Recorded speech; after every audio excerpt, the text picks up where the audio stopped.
Mesdames, Messieurs, bonsoir et bienvenue à votre émission La Parole au quotidien. Toujours en notre compagnie, le curé, M. Serge Tidjani, curé du secteur Est de la MRC du Rocher-Percé. Alors tout d'abord, bonsoir M. Serge. Bonsoir Mirko et vous qui nous recevez chez vous, bonsoir à vous aussi.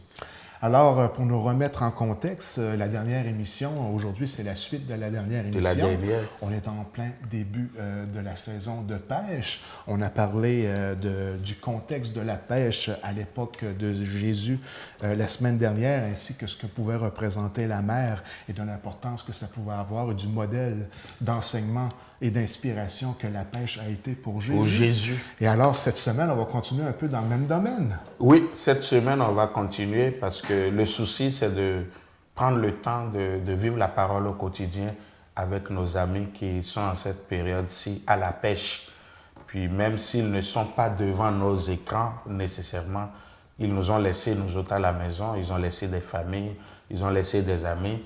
Et en faisant cette méditation de la parole au quotidien, c'est notre façon aussi de dire que nous les accompagnons dans leur réalité de la vie de pêche et aussi que nous espérons, nous prions pour eux, nous espérons qu'on aura une bonne pêche et qu'ils reviendront heureux, heureuses parce que s'ils sont heureux, c'est notre cité qui en gagne, c'est notre communauté, c'est notre vie qui s'améliore.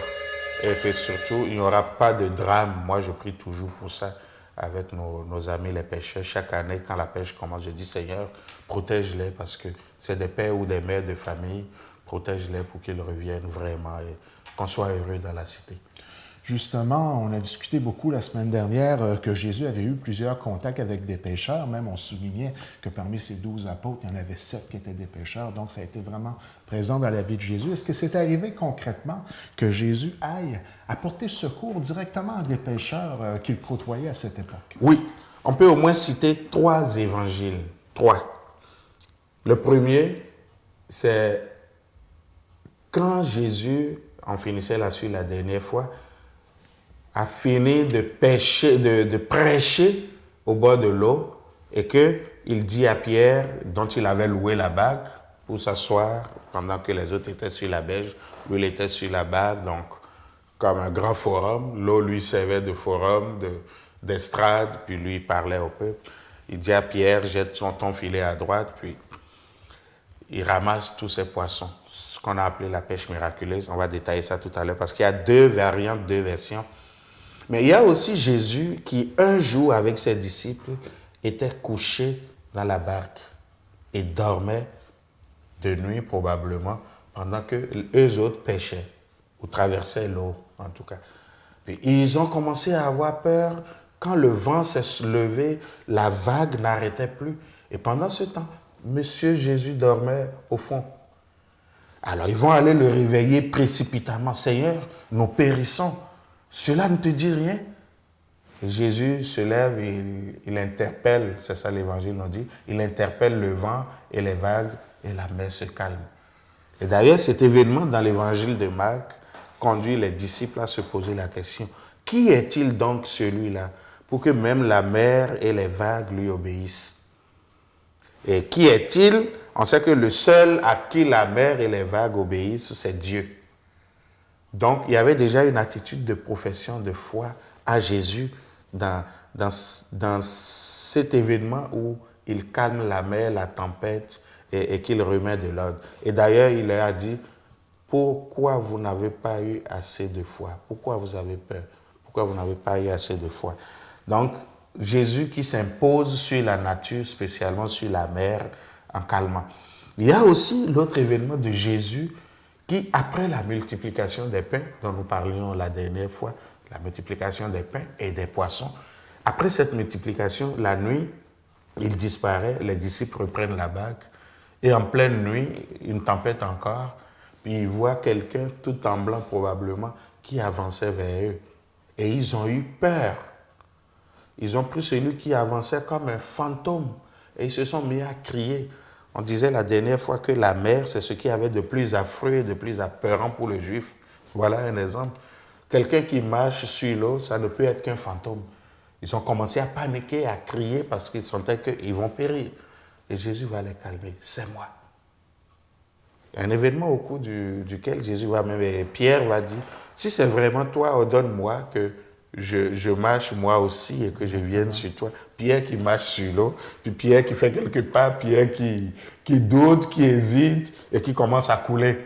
Et finalement, Jésus qui lui tend la main. Donc, on voit comment Jésus vient en aide aux pécheurs, soit pour calmer la mer, et leur dit, désormais, si vous êtes avec moi, je domine la mer et donc je domine aussi les vagues et les tempêtes de vos vies. Alors, le passage, ce n'est plus seulement sur le naturel, sur la nature, c'est aussi sur la réalité de toutes nos vies, de dire, je suis le Dieu qui calme les tempêtes de vos vies. Et on voit en ce moment comment Jésus, sans doute, par ces attitudes-là, s'est attiré la foi que les disciples ont eue en lui. Alors, voilà un peu Jésus qui agit dans l'eau, qui s'occupe des gens qui, j'allais dire, périssent ou qui ont peur de périr en coulant dans la gueule de Léviathan.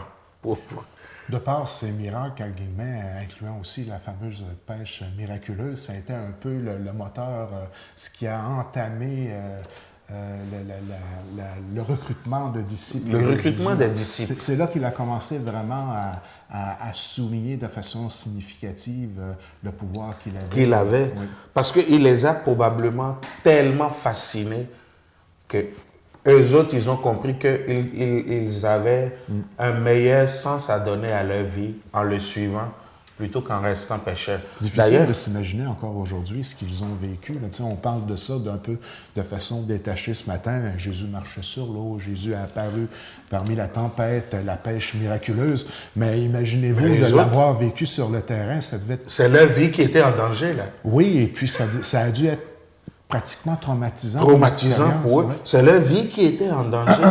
Puis quand quelqu'un vient t'en sortir en ce moment comme ça, c'est sûr que ta vision Je comprends donc. Nous autres même, là, regardons même parfois lorsque nous faisons de ces accidents terribles sur la route et que nous nous en sortons vivants, on est vivants, on est correct.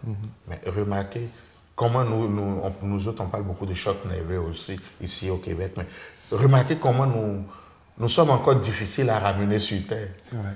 Alors, devinez ceux-là qui, en étant dans la vague, sans aucun secours, ont vu la mort en face, à leur façon, et Jésus qui vient les sortir. À la limite, ils se sentent redevables de Jésus. Mais quand vous parlez de la pêche miraculeuse, vous voyez, ces disciples-là, on a raconté l'histoire de la pêche avant que Jésus ne les appelle. Mais Pierre, Simon-Pierre et André, eux autres, quand Jésus dit désormais, c'est les hommes que vous allez pêcher, que font-ils? Ils laissent même leur filet, leurs poissons, leurs bacs, tout ce qu'ils avaient pêché, ils laissent tout là. Le geste est fort. Le geste est fort. Puis ils se mettent à suivre Jésus. Les enfants de Zébédée, Jacques et Jean, c'est comme ça qu'on les appelle. Même chose, Jésus se tourne, les appelle, ils laissent leur père, ils laissent leur filet, ils laissent toute leur sécurité, leur gagne-pain, et ils s'en vont à la suite de Jésus. Alors, on voit dans ce miracle, dans ces appels, Jésus qui va aller les sortir de leur milieu de vie. Mais en même temps, Jésus qui va se servir de leur milieu de vie pour leur donner une mission. Quand il leur a dit « Je ferai de vous des pêcheurs d'hommes », eux, ils ont compris. Ils savent comment c'est laborieux de faire la pêche. Exactement, oui. Donc, ils savent... Ça ne sera pas plus facile. C'est ça, ils savent. Alors, ils comprennent bien la comparaison que Jésus leur donne, en sachant que, mais eux autres, le seul dépassement, c'est qu'ils ne vont pas aller chercher du poisson pour les vendre et faire une vie, mais ils vont aller chercher le poisson pour leur donner la vie. Et ce dépassement-là est très fort dans le ministère. Les hommes qu'ils vont aller pêcher, les hommes, les femmes, les humains, qu'ils vont aller pêcher, c'est pour les sauver, alors que, à la limite, ce que eux ils allaient pêcher avant dans l'eau, c'est pour sauver leur propre vie à eux. Donc, un grand dépassement qui se fait là. Et c'est ça qui va être au début de l'appel des disciples. Et ça va rester tout le temps dans leur mémoire de savoir que quand il nous a appelés, il nous a qualifiés de pêcheurs d'hommes. C'est vrai que désormais, quand on parle du pape, parfois, on va parler de la bague de pierre. Une bague qui tangue, comme l'Église parfois. une barque qui connaît des vagues, des houles, qui prend des risques à plonger parfois, mais une barque où Dieu est présent aussi pour sauver. En introduction d'émission, je soulignais qu'effectivement, il y avait plusieurs pêcheurs en tant que disciples de Jésus. On en disait 7, on les a même nommés l'émission auparavant. Mais qu'est-ce qu'il faut retenir de la relation de Jésus directement avec les pêcheurs à l'époque? Jésus était une personne très proche des pêcheurs. Je dirais même une personne qui avait de l'admiration pour les pêcheurs. Parce qu'il savait leurs conditions sociales. Ce n'étaient pas des gens très respectés. J'ose pas dire très respectable, mais pour les autres, c'était comme ça. Donc, il va aller chercher les gens pour qui on n'a pas beaucoup de respect. C'est déjà un pas. Il va aller chercher des gens qui n'étaient pas très riches.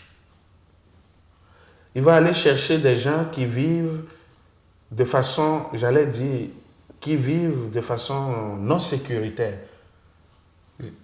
J'allais dire qu'ils ne vivent que de la providence. Ils n'ont aucun autre secours que d'attendre ce que la mer va donner, donc ce que Dieu va donner. Des gens qui sont endurants, mais des gens qui sont fidèles à ce qu'ils font. C'est toute cette figure-là qu'il faut mettre ensemble. Et c'est eux que Jésus va aller chercher, peut-être le milieu où il était, l'y a aidé, il va aller les chercher pour en faire ses disciples. C'est comme s'il prenait les gens à zéro. Mes mots peuvent choquer si je les dis. C'est comme s'il prenait des nuls. Et il décide maintenant de les élever. Et c'est ça aussi. Les 3 ans que les disciples, les apôtres vont passer avec lui, ça va être pour les former justement. Et ils étaient plus réceptifs probablement. Et l'Église aujourd'hui, c'est plus qu'1 milliard de personnes dans le monde, mais ça a commencé avec 4 pêcheurs, plus 3 pêcheurs, plus 5 autres. Et quand Saint Paul va dire un jour ce qu'il y a de faible dans le monde, Dieu l'a pris, Jésus l'a pris, pour confondre ce qu'il y a de fort, c'est ça. De la plus grande simplicité, Jésus va élever les pécheurs pour en faire ses acolytes, les gens qui sont liés à lui, des gens qui peuvent travailler avec lui, des gens qu'il va confier une mission aussi grave que continuer ce qu'il a commencé sur la terre. Et on voit en ce moment qu'il a fallu que les disciples soient réceptifs. Ils ne sont pas seulement restés là à dire c'est correct, c'est correct. Ils ont fait leur part aussi.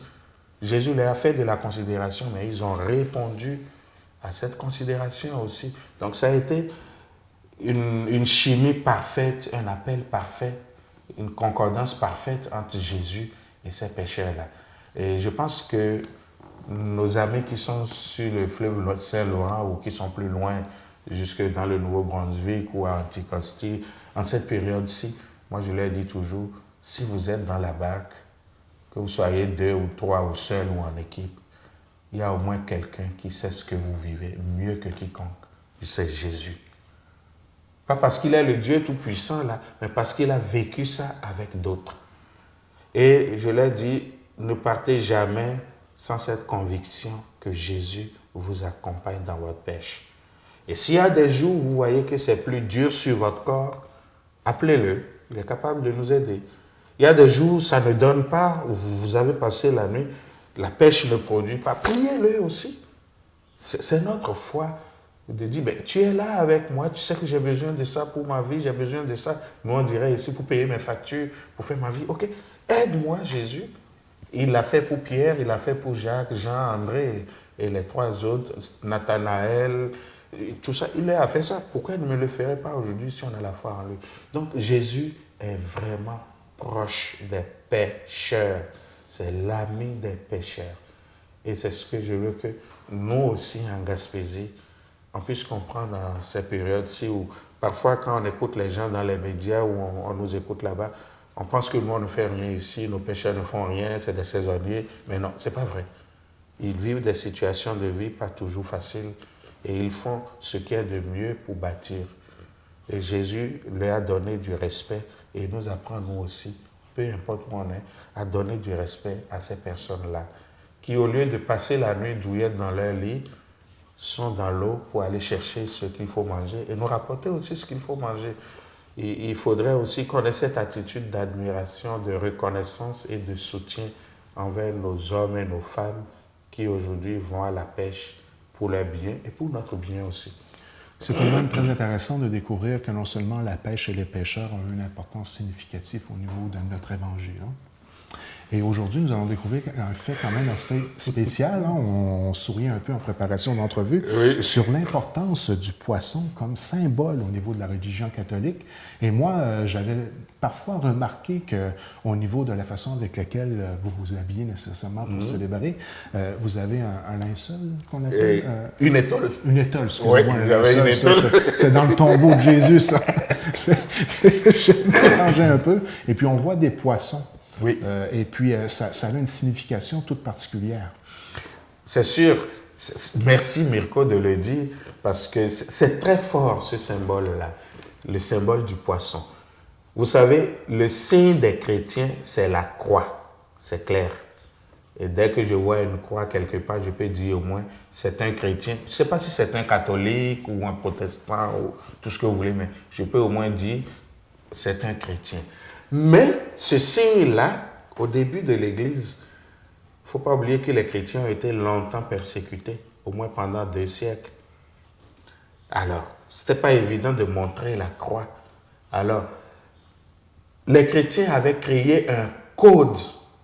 Je ne dis pas un symbole, mais je dis un code pour se reconnaître. Et ce code-là, c'était le poisson. Et c'était quoi? Le poisson en grec, ça se dit ictus. Peut-être que les gens vont oublier ces mots-là, c'est pas grave. Ictus, on le retrouve d'ailleurs dans certaines compositions de mots. Ictus, c'était les mots, les lettres qui étaient dans ictus équivalaient au nom qu'on donnait à Jésus. I comme J, Jésus. C comme Christ. Le TH, c'était Dieu. Vous voyez encore, on parle de théologie, on voit TH pour écrire. Le U, c'était la façon de dire fils. Et le S, c'était sauveur. Alors, les premiers chrétiens qui ne pouvaient pas se dire en public, es-tu chrétien? Es-tu chrétienne? Parce qu'ils avaient peur que d'autres les entendent. Qu'est-ce qu'ils faisaient? Ils dessinaient ictus par terre. Alors, si je vois ictus, Jésus, Christ, Fils du Dieu, Sauveur, si tu les dessines, et que moi aussi, je le dessine, on vient de communiquer notre code, donc tu es un chrétien comme moi. Je peux t'inviter chez moi. Nous pouvons prier ensemble. Je sais que je n'ai pas de risque d'être persécuté. Je sais que ce n'est pas un espion qui est au milieu de nous. Et peut-être des gens s'en souviennent, il y a eu un beau film là-dessus, le film Quo Vadis. Il ne passe plus malheureusement, de Boris Pasternak pour le livre. Vous allez voir très fortement comment dès le début, des gens qui étaient dans cette cité romaine où ils ne se connaissaient pas, quand ils voulaient se parler ou quand ils veulent commencer à dire des choses sérieuses, ils dessinaient le poisson. Et si tu répondais, ah, ok, c'est un des miens. Alors, ceci-là est resté encore aujourd'hui. Si nous disons poisson, ça ne dit rien, mais quand nous disons ictus, ça dit tout. Et vous allez voir du monde aujourd'hui qui vont garder du poisson en symbole, soit sur leur auto, comme un macaron, sur une chemise ou sur une pancarte avec Jésus en bas. C'est ce que ça veut dire. Et moi, quand je mets parfois aussi cette étole dont vous parlez, ou cette chasuble... Est-ce qu'il y a un moment particulier vous l'apportez au niveau Ben, ça dépend de la couleur. Mais le symbole, lui, il est là. Le symbole, je peux le mettre à n'importe quel moment. Okay. Mais ceux qui sont habitués un peu à moi, celui que j'ai, c'est du rouge. Et c'est un rouge que j'aime personnellement mettre le vendredi saint quand je le peux. Parce que je vois Jésus, Fils de Dieu, je vois le poisson, mais je vois en même temps Jésus qui se donne à nous. Alors, ce symbole-là, il n'a pas disparu et il parle encore beaucoup aujourd'hui. Ictus, J, Jésus, C, Christ, TH, Dieu, U, Fils, S, Sauveur. Jésus, Christ, Fils du Dieu, Sauveur. Le poisson qui devient le code des chrétiens et des chrétiennes, même pour nous encore aujourd'hui. Est-ce que c'était une question à l'examen lorsque vous avez passé? On peut rien vous cacher, vous. J'imagine. Hein? Est-ce que vous semblez bien le maîtriser? Oui. En plus, c'était en grec. C'est pas en français, là. C'était en grec. Mais Vous savez, quand on est plus jeune, il y a des choses qui nous passionnent aussi. On les retient plus facilement. Je pense que les jeunes d'aujourd'hui sont aussi pareils. Ils se créent des codes et ils sont contents quand ils peuvent découvrir enfin d'autres codes. L'Église avait plein de codes comme ça aussi. Les premiers chrétiens avaient plein de codes, il ne faut pas oublier. Eux, ils ne pouvaient pas s'exposer. Ils mouraient. Aujourd'hui, c'est le contraire. Donc voilà un peu, quand nous parlons de Jésus avec les pêcheurs, les hommes et les femmes, les hommes qui font la pêche, voilà un peu. Donc en terminant pour cette semaine. En terminant pour cette semaine, nous n'allons pas tous aller à la mer. Mais je vais finir avec ce symbole ictus là, ce symbole poisson. De dire Jésus-Christ, Fils du Dieu Sauveur, il est présent dans notre vie. Et peu importe où nous allons, il est avec nous. Et plus nous sommes humbles, plus nous pouvons faire place et confiance à Jésus. Et c'est cette confiance que je nous souhaite à vous et à moi aussi. Que Jésus poisson, si je le dis comme ça, ou Jésus ictus, soit vraiment le sauveur qui nous aide à vivre une vie heureuse au quotidien, en vivant de sa parole, en vivant de son message d'amour et en faisant confiance à lui dans toutes nos actions. Une fois encore, bonne pêche à nos amis qui sont sur l'eau. Continuons de les soutenir, de prier pour eux et de demander au Seigneur que nous ayons une bonne saison, c'est heureux. Que tout le monde nous revienne sur la terre bien en forme, qu'on n'ait aucune perte, ni matérielle, ni surtout humaine, mais que notre cité se retrouve heureuse et qu'à la fin de la saison, on puisse dire merci mon Dieu, tu étais vraiment avec nous, nous l'avons vu à travers l'abondance, la paix, la joie que nous avons vécue pendant notre période de saison. C'est ce souhait que je nous fais et que je fais spécialement à nos amis, les pêcheurs, tout en continuant, eux et moi, à être des pécheurs pour qui Jésus apporte le salut, pour qui Jésus est présent. Bonne semaine à vous et une fois encore, bonne saison à nos pécheurs.